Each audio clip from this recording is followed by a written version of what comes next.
You're listening to the May 14th, 2018 reading of Blossom Goodchild's channeling with the Federation of Light. Hello, hello.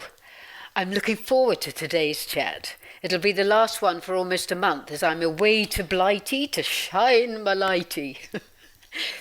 Many folk were keen to know more about visualization in order to be able to make things happen and bring the event closer. One soul has sat in meditation circles for decades and even attended visualization classes and is still not able to see, visualize, except for a blank screen. He wondered what advice you may give. Another wrote in, perhaps answering the previous gentleman's question, by saying, one very special ingredient in these exercises was desire. Strong intent matched with the pure emotion of desire. Desire focused in the purity of the heart, to feel it and open fully to that want, for want of a better word. It's when one desires something badly enough, the emotion and desire becomes the engine and power or driving force behind the visualization technique to fully activate it. Would you care to comment? Welcome, Blossom, and to each one we offer our sincere thoughts towards assisting you in this matter. Indeed, the gentleman offering suggestions of the desire would be spot on, as you would say. We would add to that the feeling of the desire would then bring it about. Yet, if one cannot see, imagine, visualize at all, what can they do? With the greatest of respect to that soul, we would ask this. If one was to look at a cake with many candles on, stare at it for a while, and then look at the cake again through their closed eyes, they would see the cake. Look at a chair, stare at it, see it, close the eyes and see it again. Everyone is capable of doing this. This is visualizing.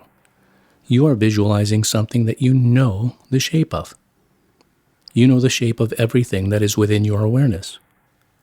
Practice closing your eyes and thinking of things. Easily done. You don't necessarily have to see the picture. You can think the picture.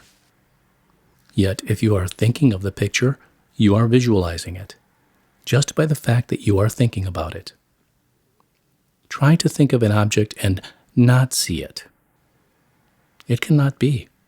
Okay, that's good advice, and coupled with the desire and feeling, things so far are going well. However, this is on a sort of practical level. Where it goes a little awry is being able to take the soul into that visualization. That's the tricky part, for the thoughts on doing so are coming from the headspace. Let us add to the mix the intention. The intention of the desire, through the feeling. To say, go within the heart space. We suggest that the intention of anything should come from the knowing that every action taken is for the highest good of all. And then we would add to that the breath. So, for example, if we were to ask you to go within, breathe deeply for a while.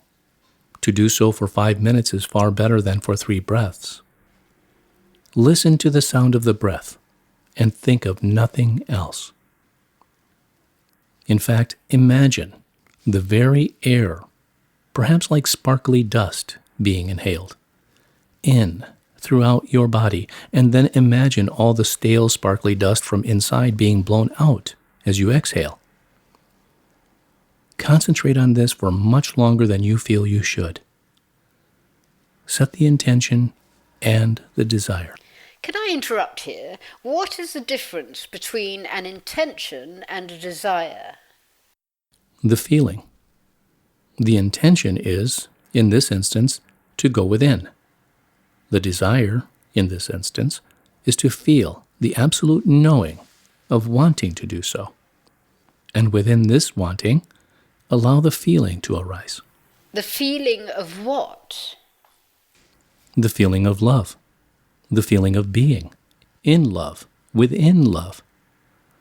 For when we say go within, we mean go into love, the energy of it. So, your intention is to go within. Your desire is to feel what it is like to be there, within. Within where? Within the energy of love. All the while continuing listening to the sound of your breath until it works for itself automatically. Within that deeper vibration of itself. And then, here's the best bit. Remove the need to see, imagine, visualize anything at all. Just be there. Well, not so easy to do because the mind is still thinking what should be happening. The mind shouldn't have to come with you. Well, how do you leave it behind? Breathing and listening to the breathing. This takes you there and leaves the mind behind. I've had the pleasure of being in this space many times. I love it. This going within, then, is being nowhere, just in an empty space, correct? Indeed. And yet my mind is aware that I am in that empty space. Yet you have reached the space where it is not interfering, where you are allowing yourself to simply be. I see. Or hopefully, I don't. This space of nothingness, this getting there within, is where everything takes place. This silence of mind is where everything you desire for yourself and all, your planet, everything, is created. Yet I thought you needed to visualize what you wanted. Your desire has already done that. Your feeling has already done that. You cannot desire something without the thought of that desire. You think the desire because your feelings tell your thought that is what you want. The foundation of that desire has been set. The knowing of that desire has been set. To then go within with the intention of bringing about that desire allows it to do its thing on its own creative level.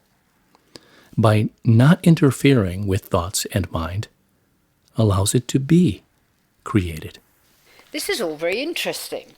I am a great follower of manifesting and the law of attraction. An energy called Abraham speaks of holding the visualization plus feeling of that which you want for 17 seconds and bingo, the wheels are put in motion. So I'm a little confused. Let us unconfuse. The desire, the intention to, is thought about for this amount of time. We have no issue with these 17 seconds. And it is imperative that one feels the reality of this intention. Then to go within, as we have suggested, holding that desire, yet letting it go. This is not unconfusing me. Yet I do seem to know what you mean. And let the law of attracting it manifest within that nowhere space, where, as we say, it can be created out of thought, feeling, desired form you gave to it before entering the nowhere space, where everything is created. Okay, getting that. Yet for those who simply cannot visualize, how can they then manifest? How can they hold a vision for 17 seconds if they can't visualize? I mean, this gentleman has been to visualization classes. You can't say he hasn't tried. We speak to all those who think, with the greatest of respect, they have this issue. Yet let us give another example, if we may. Say, for instance, this gentleman wanted to go on holiday. He looks at the brochure, he closes his eyes, he sees that which he wants to manifest. He holds that vision in his mind and then imagines being there.